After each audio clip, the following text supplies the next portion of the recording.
हम संगीता ठाकुर स्वागत करे छी अपन यूट्यूब चैनल मिथिला के नगरिया। आइ के एहि वीडियो में मधुश्रावणी के 13हम दिनक कथा सुनाब। 13हम दिनक कथा राजा श्रीकरक कथा अछि। अगर चैनल पर नया छी तो चैनल के सब्सक्राइब जरूर कर लेब आ नोटिफिकेशन से हो ऑन कर लेब, कियाकि एहि चैनल पर मिथिलांचल से जुड़ल हर पाबनि तिहार के जानकारी, धार्मिक कथा आ पूजा पाठ से जुड़ल उपाय भेटत। तो चलू आब कथा सुनो। श्रीकर नामक राजा रहथिन। हुनका एकटा बड़ सुंदर बेटी रहनि।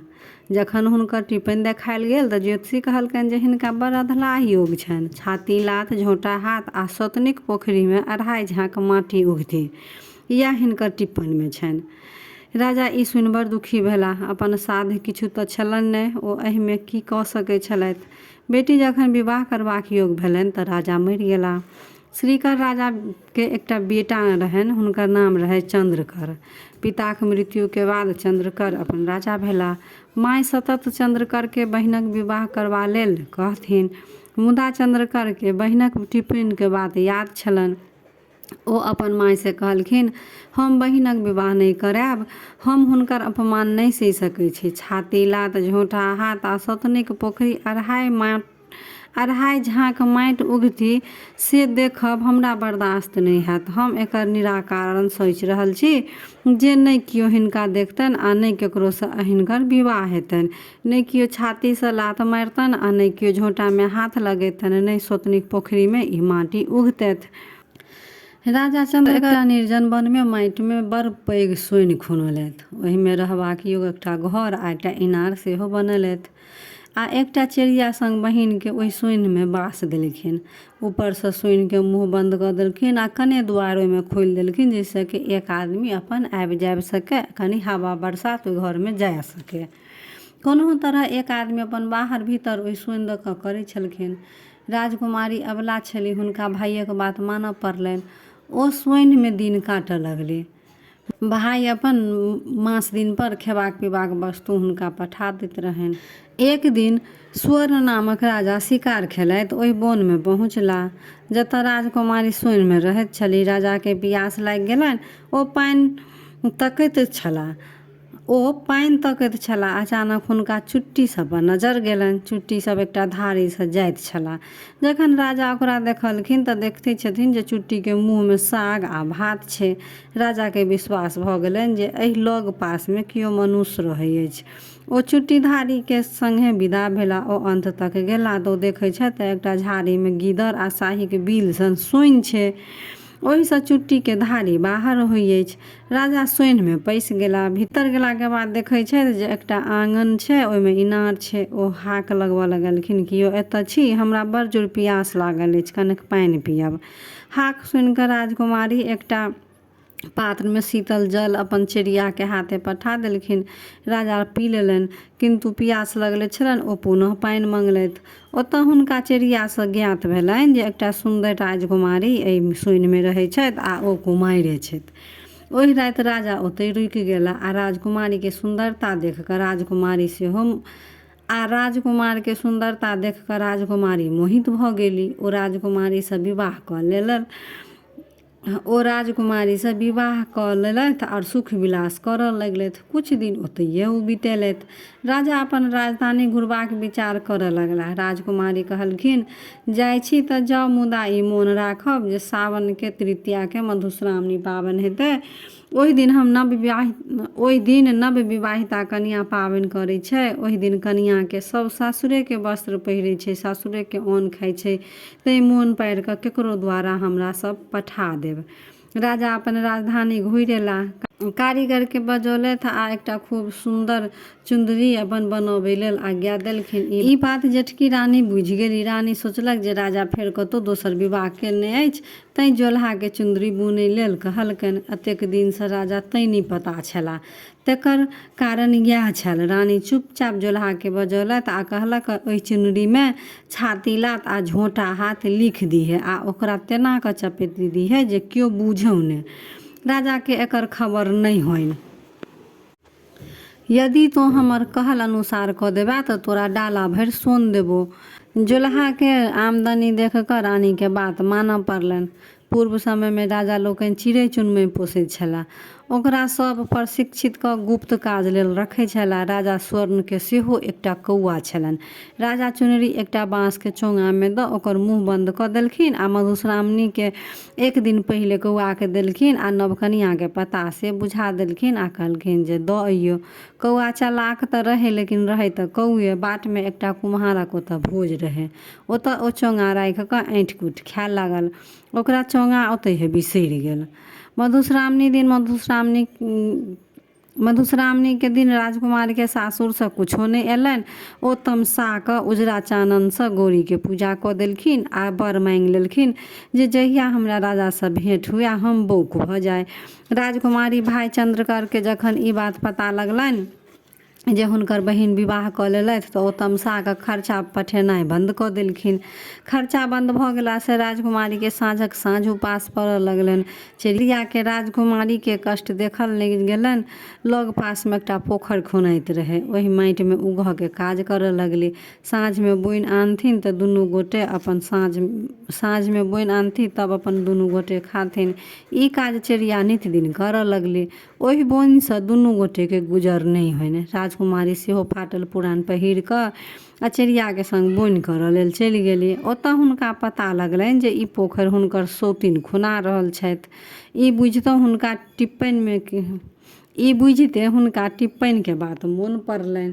ओ सोचऽ लगलखिन कि लिखलाहा के क्यों नहीं मेट सकैत अछि। जखन ओ पथिया में माटि उठेलखिन आ भारी लागलनि तऽ बाजि उठली सिरकर सिरही चढ़ाओल, चंद्रकर देल बनवास आ राजा स्वर्ण बन्ही बियाहल, लिखला नहीं परकार। आ जौन सब ई सुनि अकचका गेल। राजकुमारी दोसर पथिया माटि उठौलक तऽ वएह फकरा बजली। वन में राजा स्वर्णक विवाह बात सुनि सबके आश्चर्य लागि गेलनि। संजोग सँ राजा सेहो ओहि दिन पोखरी के काज देखबाक लेल आयल छलथि। ओहो ई फकरा सुनलथि। फकरा सुनि कऽ हुनका सब बात मोन पड़ि गेलनि जे कोना ओ प्यासे व्याकुल राजकुमारी ओतऽ गेला, केहन ओतऽ हुनका सत्कार भेलनि, फेर विवाहो केलनि। सब बात राजा के स्मरण हुअ लगलनि। तकर बाद ओ अपन राजधानी आबि ओहि राजकुमारी के बिसरि गेल छलखिन। राजा के लाज ओ आत्मग्लानि खूब भेलनि।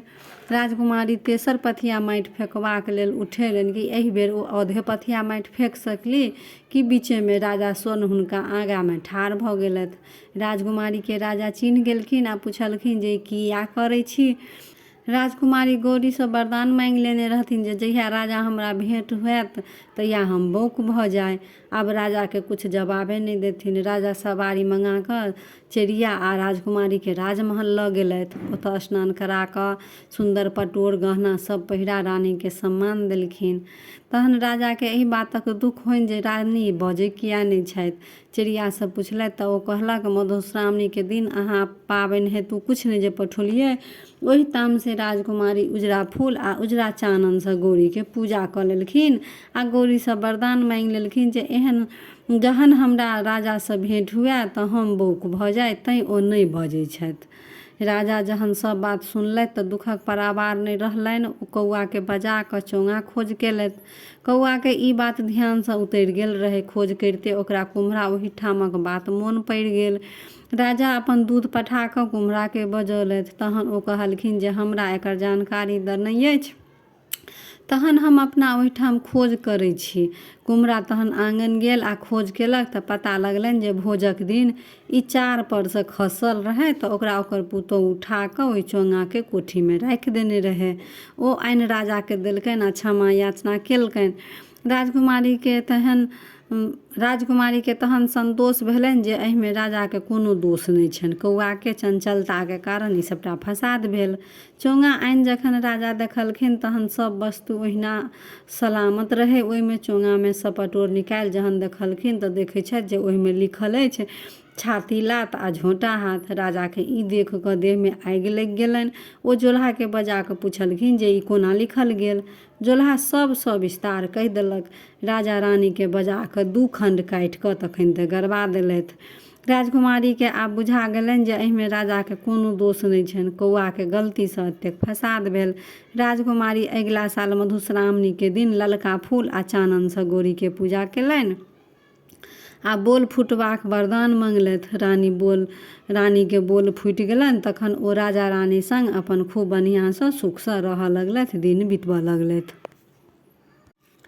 तऽ ई राजा श्रीकर के कथा रहे। आब ओइ 13 दिन के कथा में गणेश जी सोहाग मथै छथि आ बाँटै छथि, तकरो वर्णन अछि। तऽ चलू आब गणेश जी सोहाग मथतथि आ बाँटतथि, तकर कथा सुनू। मधुश्रावणी के दिन गणेश जी गौरी से कहलखिन, माय आइ मधुश्रावणी अछि, हम सोहाग मथब आ जे मांगत तकरा देब। गौरी कहलखिन, अवश्य मथू आ जाहि वस्तु के जरूरत हुए से कहू, हम ओरियान कऽ देब। गणेश जी कहलखिन, हमरा धान, धनी, काठक तामा, नीम, बेल आ आमक काठी चाही। गौरी गणेश जी के सब वस्तु के ओरियान कऽ कऽ देलखिन। गणेश जी सोहाग मथलखिन आ बाँटऽ लगला। सर्वप्रथम एकटा धोबी एलनि आ सोहाग मंगलखिन। गणेश जी ओकरा सोहाग देलखिन आ कहलखिन, अहाँ के धोबी नुआ वस्त्र धोता, भट्ठी लगौता, भरि दिन परिश्रम करता आ साँझ खन घर औता, ताहि से अहाँ के सोहाग बढ़त। तकरा बाद एकटा कहथिन सोहाग मांगे एली। गणेश जी हुनका सोहाग देलखिन आ कहलखिन, अहाँ के देवान जी भरि दिन लिखा पढ़ी करता आ साँझ खन कऽ औता, अहाँ अपने सिक्की के मोनी चंगेरी बुनब, खोपाक विन्यास करब, ताहिसँ अहाँके सोहाग बढ़त। तकरा बाद एकटा मलाहिन आयली। गणेश जी कहलखिन, ओकरा सोहाग देलखिन आ कहलखिन, अहाँके मलाह माछ मारता आ बेचता, जाल बुनता आ टापी बनौता, अहाँके देह मछाइन महकत, ताहिसँ अहाँके सोहाग बढ़त। तखन एकटा मालिन एलखिन। गणेश जी कहलखिन, सोहाग देलखिन आ कहलखिन, अहाँके माली भरि दिन फूल तोड़ता, साँझ खन माला गाँथि कऽ अपन बेचता, घरे घरे पहुँचौता, ताहिसँ अहाँके सोहाग बढ़त। तकर बाद एकटा गुआरिन आयल। गुआरिन के गणेश जी सोहाग देलखिन आ कहलखिन, अहाँके गुआर भरि दिन गाय महीष चरौता आ साँझ भोर दूध दुहता आ अहाँ दही पौरब, घी मथब आ दूध दही बेचब, अहाँके देह फोकराइन महकत, ताहिसँ अहाँके सोहाग बढ़त। तखन बनियान सेहो सोहाग मांगऽ एली। गणेश जी हुनको सोहाग देलखिन आ कहलखिन, अहाँके बनिया तऽ राजू बटखारा धोता, भरि दिन सौदा बेचता, अहाँके हुनका मदद अहाँ हुनकर मदद करबनि, अन्न सबके फटक के बनेबनि राखि कऽ, ताहिसँ अहाँके सोहाग बढ़त। सबसँ पाछू ब्राह्मणी एली, ओहो गणेश जी से सोहाग मंगलथि। गणेश जी कहलखिन, हुनको सोहाग देलखिन आ कहलखिन, अहाँके ब्राह्मण पूजा पाठ करता, वेद पुराण अपने पढ़ता आर विद्यार्थी लोकनि के पढ़ौता, अहाँ जनेऊ काटब आ घर आंगन पवित्र राखब, पवित्र से भानस भात करब, ताहिसँ अहाँके सोहाग बढ़त। एही प्रकारे आनो आनो जाति के जतेक सधवा एली, सबके गणेश जी सोहाग देलथि आ अपन अपन जाति के उपदेश देलथि। सब केओ प्रसन्न भऽ घर जाइत गेली। तऽ वीडियो केहन लागल कमेंट जरूर करब आ नीक लागल तऽ लाइक शेयर सब्सक्राइब कऽ कऽ मैथिली भाषा के सपोर्ट जरूर करब।